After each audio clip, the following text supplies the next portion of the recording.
সংসারের অর্ধেক কাজ সারলাম, তারপরে চেঞ্জ করে ফ্রেশ হয়ে ভাবলাম রান্নার দিকে যাই, রান্নাটা করি, তারপরে আবার কাজের মতো কাজ পরে হবে। আজকে না ঘুম থেকে একটু দেরি করে উঠেই আমার সব গন্ডগোল হয়ে গেল। যদি 6টা সাড়ে 6টায় উঠে পড়তাম তাহলে আর এই সমস্যাটা হতো না। প্রত্যেক দিনই যদি খুব ভালোভাবে হবে তাহলে আর সমস্যার মুখোমুখি কবে হব, তাই না? তো বন্ধুরা, সমস্যার মুখোমুখি কিন্তু এখন আমি হয়েছি। তো আমার অন্যান্য জায়গায় ভিডিও যায়, শুধু ইউটিউব ছাড়াও।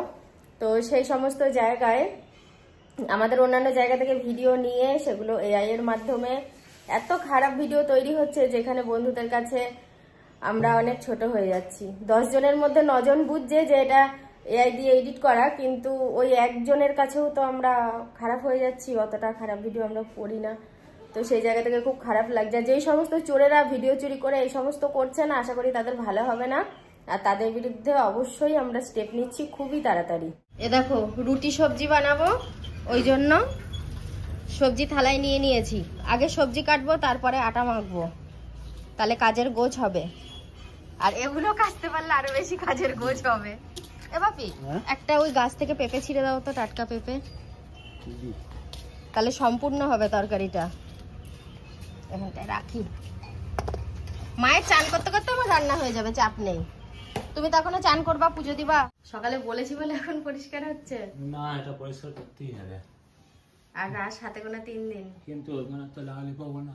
দেখো সবজিগুলো কত কালারফুল লাগছে, আরো কালারফুল হয়ে যাবে, দেখেছো? বেগুনগুলো কমে যাবে একদম। কি সুন্দর লাগছে না কালারটা দেখতে? সবই তো কালার, সব একটাও ফুড কালার না, সব অরিজিনাল ন্যাচারাল, ঠিক আছে? দেয়ালে কিছু কিছু কালো দাগ আছে জানো? জল দিয়ে উঠবে না, কেরোসিন অথবা স্পিড লাগবে। আছে ঘরে না, কেরোসিন কি, কেরোসিনের বংশ নেই ঘরে। রেশন থেকে তো কেরোসিন নেওয়াই হয় না। তো বন্ধুরা দেখো, উনি 5 বাড়ি ঘোরেন, তো আমাদের বাড়িও এসছেন, একটা পুরনো শাড়ি চাইছে। তো আমি ওনাকে বসালাম, বললাম আমার কাছেই দোকান আছে, আমি ওখান থেকে একটা শাড়ি কিনে এনে দিচ্ছি। বাপি, আমি তাহলে শাড়িটা কিনে নিয়ে এসে তুমি থাকো, ঠিক আছে? এ দেখো, এই শাড়িটা ছাপাটা ভালো হয়েছে। উনি বললে একদম সাদা নেবে না, ওই জন্য এই কালারেরই নিলাম। হ্যাঁ, পাটি তো আমার একটা দরকার ছিল। এই চওড়া হবে কি এই পাটিগুলো? ও, দেখি বের করেন কেমন। ডিজাইনটা খারাপ না বলো? এটা নতুন, এটা জলের ঢেউ, ভালো জলের ঢেউ।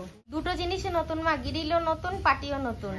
আজকে যেন সমস্ত কাজ আমার জবা খিচুড়ি পাকিয়ে গেছে। বিশ্বাস করো, সকাল থেকে কিন্তু আমি বসেও নেই সেভাবে। কখনো ক্যামেরা অন করে শুট নিচ্ছি, কখনো সংসারের কাজ করছি, তারপরে রান্নাও করেছি কিছুটা।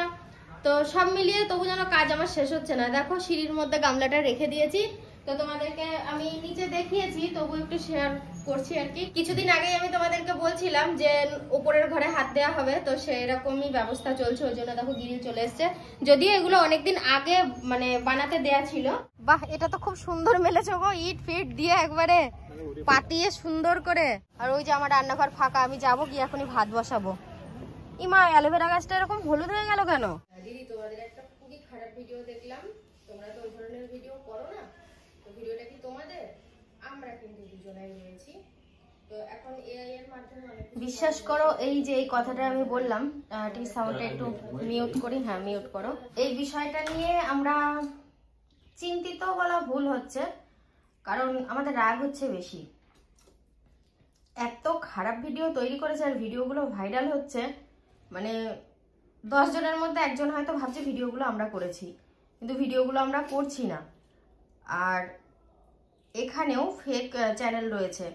সাধন সাথী শর্টস বলে একটা যে চ্যানেল আছে 3,34,000-এর, সেটা আমাদের অরিজিনাল। আর তাছাড়াও কিন্তু ওই সাধন সাথী শর্টসের অন্যান্য চ্যানেলও রয়েছে। তোমাদেরকে বলবো, যারা ওই ফেক চ্যানেলগুলোই যাবে, প্লিজ ওই চ্যানেলগুলো একটু রিপোর্ট মেরে দিও। আমি চাই না আগাছা কোথাও বাড়ুক। চিন্তা তো তুমি করছো কেন? চিন্তা তো সেই যারা ভিডিও ছেড়েছে তারা করবে। তাদের যে একটা কত ভালো ধরনের বিপদ আসতে চলেছে, তারা কল্পনা করতে পারছে না। সে যত দূরেই তার বাড়ি হোক না কেন, তার যত দূরেই বাড়ি হোক, আইনের হাত বিশাল বড়, এটা মানতে হবে। জানে না যে আইনের হাতটা কতটা লম্বা, বিশাল লম্বা আইনের হাত।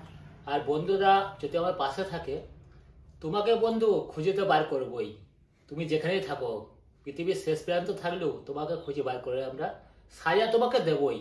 আমি অন ক্যামেরায় বললাম, সত্যি তাই, এটা মানে খুব খারাপ তবু লাগে। হ্যাঁ, এতদিন কিন্তু আমরা কিচ্ছু বলিনি, দেখো আমাদের ভিডিওগুলো নিয়ে ফেক পেজ, তারপরে ফেক চ্যানেল যাই খুলেছে না কেন, কিন্তু এই ইদানিং যে খারাপ ভিডিওগুলো তৈরি করে আপলোড করছে, এই জন্য কিন্তু আমরা প্রতিবাদ করছি। সাধন সাথীর অনেক ফেক চ্যানেল আছে, ভালো ভালো 12টা-14টা আছে কম করে। ভালো ভালো ভিডিও আছে, এবং খারাপ যারা করছো, আমি একটা কথাই বললাম, দ্বিতীয় কথা আর বলতে চাই না, এখনো শুধরানোর টাইম আছে। চেনের ডিজাইনটা কেমন হয়েছে জানাও সিম্পলের মধ্যে। আমার কিন্তু আরো একটা চেন রয়েছে যেটায় ওং লকেট দেয়া আর সরু চেন, এটাও দেখো, এটা হচ্ছে ওই পানের মতো লাভ, আর হচ্ছে সরু চেন। তবে এটা ভেবো না যে এটা সোনার, আমি সোনা কিনলে তোমাদের সাথে শেয়ার করব, আর 120 টাকা দিয়ে একটা চেন কিনেছি এটা তোমাদের সাথে শেয়ার করব না, একদমই সেটা হতে পারে না। এক্ষুনি কিনলাম আর গলাতেও দিয়ে দিয়েছি, আর দেখো কেমন লাগছে অবশ্যই জানিও। আর কি বলতো, মানে যার কাছ থেকে কিনলাম উনি বললেন যে 6 মাসের মধ্যে আপনি সবসময় পরে থাকবেন, যদি 6 মাসের মধ্যে রং উঠে যায় আমি এমনি আপনাকে এটা আবার রং করে দেবো, আর যদি 6 মাস পরে রং উঠে কিছু টাকা নিয়ে রং করবে। তো গলাটা তো খালি থাকে, ভাবলাম তাহলে এটা একটু পরি। আর সোনার চেন না, আমি সত্যি কথা বলতে সবসময় পরি না, কেন আমি তো বাড়ি থেকে এদিক ওদিক খুব যাই, ধরো রাত বিরিত হয়, হাই রোড দিয়ে আসি। এবার বাপু আমার ওই এক চিলতে সম্পদ, কেউ যদি টেনে ছিঁড়ে নেয় আমার ব্যাস, বুঝতেই তো পারো মানুষের সম্পদ চলে গেলে কিরকম হয়। তো সেই কারণে আমি মানে সোনার কোনো জিনিসই পরি না, আর কোথাও গেলে আমি এই সমস্ত ইমিটেশন পরেই যাই, এইগুলো পরেই শখ মিটাবো, সোনা যেটা আছে সেটা সম্পদ থাকবে। এ নাও দেখো তোমার পছন্দের জিনিস এনেছি। কি গো?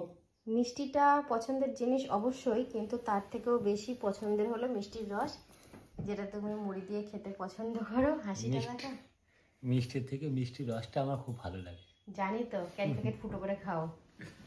তো প্যাকেটে ভাবলাম একটা কথা শুনবা তাহলে, আমি যখন ছোট ছিলাম, মানে আমার বুদ্ধি হয়েছে তখন, কেউ যদি মিষ্টি আনতে দিত না, কি করতাম জানো, ক্যারি প্যাকেটে দিত, তখন প্যাকেট সিস্টেম ছিল না, ক্যারি প্যাকেটেই ছিল, ওই ক্যারি প্যাকেটের কুনাটা দাঁতে করে কাটতাম, দিয়ে রসটা খেয়ে নেয়, মিষ্টিটা দিয়ে গিয়ে তার বাইরে দিতাম। মা তুমি তো প্রকাশের মতো, প্রকাশকে চা কিনে আনতে দিলে গ্লাসে খেতে খেতে আসে। বাড়িতে দেখেছো তো, মিষ্টি খায় না, হ্যাঁ, মিষ্টির হ্যাঁ। রস কিন্তু পাগল খুব। হ্যাঁ, আর সেই তখন ভাত খেয়েছো, তো ওই জন্য একটু রস আর মুড়ি আর একটু মিষ্টি দিয়েছি, খেয়ে নাও। তুমি খাও না আমি এখন খাবো না, আর রস টস তো অত আমি পছন্দ করি না। আমি একটা মিষ্টি খাবো, আমার জন্য একটা মিষ্টি রাখা আছে, আসো, আসো, আসো। আর আমি এখন গোলা রুটি বানাতে যাচ্ছি আসো, আসো। মায়ের জন্য। আমি খাবো না, খাবো না, খাবো না, পান্তুয়া। অসম্ভব। রাত্রে তো ভাত রয়েছে, ভাত আলু সিদ্ধ দেওয়া আছে, তারপরে ছোলা মাখবো, আর তাছাড়া এই যে একটু ডিমের অমলেট করলাম, আগে করেই করে রাখলাম, একবারে ঝামেলা মিটিয়ে দিলাম। গোলা রুটিও করেছিলাম, আর বারবার উনুন পাড়ে যেতে ইচ্ছা করছে না। তো এখন এই 8:30 মতো বাজে, কি ব্লগটা শেষ করে দিই। সারাদিন তো অনেক কথা, অনেক গল্প, মনের অনেক কষ্ট, দুঃখ, রাগ সবই তোমাদের সামনে উগড়ে দিয়েছি। তো বন্ধুরা যাই হোক, আজকের ভিডিওটা আমি এখানেই শেষ করলাম। তোমরা সবাই খুব ভালো থেকো, দেখা হচ্ছে পরবর্তী ভিডিওতে। সবাইকে গুড নাইট।